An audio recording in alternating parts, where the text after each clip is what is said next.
Back. Section 5.3 Volumes by cylindrical shells.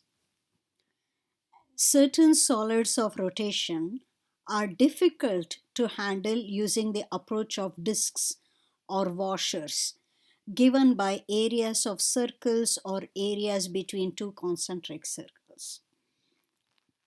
For example, consider the solid obtained by rotating the region between the curve y equals 3x squared minus 6x cubed and y equals 0 about the y-axis.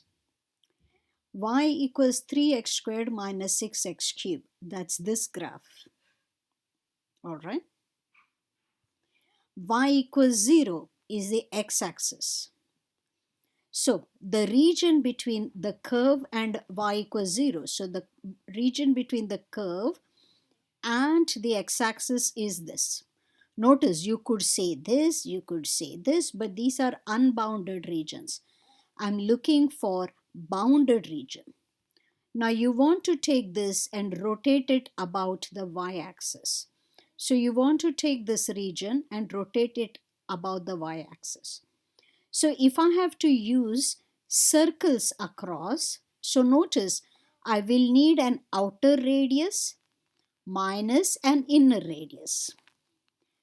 This is a difficult problem to detect. Outer radius, what x would it be? What x would be for the inner radius? It's a more challenging problem using circles as in the previous section. So we have a new approach. The new approach is called method of cylindrical shells. So what do we do? This is an example of a cylindrical shell. That is, you take a thickened cylinder. It is a thickened cylinder. The thickness is delta R. Outer radius is denoted by R2. Inner radius is denoted by R1. And R is the average of these two. That is somewhere in the middle, right in the middle. Okay? So, we denote the inner radius by R1, the outer radius by R2, height of the cylinder by H, and delta R is the thickness. So that is R2 minus R1. All right. What about the volume of the cylindrical shell? Well, this is simply an outer cylinder and an inner cylinder. So you want volume is of the thickened cylinder is volume of the outer cylinder minus volume of the inner cylinder. So V2 minus V1.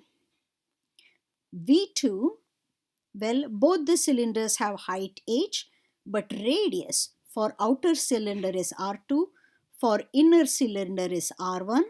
So volume of the outer cylinder is pi radius squared h minus volume of the inner cylinder is pi, it should be pi, radius squared h. All right. So R1 is radius of the inner cylinder. R2 is the radius of the outer cylinder. So now let's simplify this. Get the pi common. Get the h common. What you're left with is inside R2 squared minus R1 squared. Now this is a difference of squares. So that is R2 plus R1, R2 minus R1. Okay. So that's the entire factorization. Now, look at R2 plus R1. I will divide it by 2 and multiply by 2. Okay. So the expression evaluates to the same. So R2 plus R1 over 2, that is the average. That's R. R2 minus R1 is the thickness, delta R. 2 pi h, 2 pi h. So notice R2 plus R1 over 2, that is the average of the two radii, is denoted by R. R is the average of R1 and R2, that is R2 plus R1 over 2.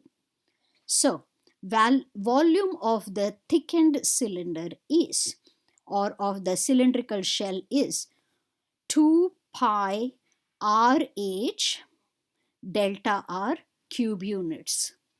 2 pi R is circumference of your circle, H is the height of your cylinder, delta R is the thickness. So in other words, volume is 2 pi R, that's circumference, H, that's height, delta R, that's thickness. So with that information, we can return to our original problem, and we'll do so in our next video.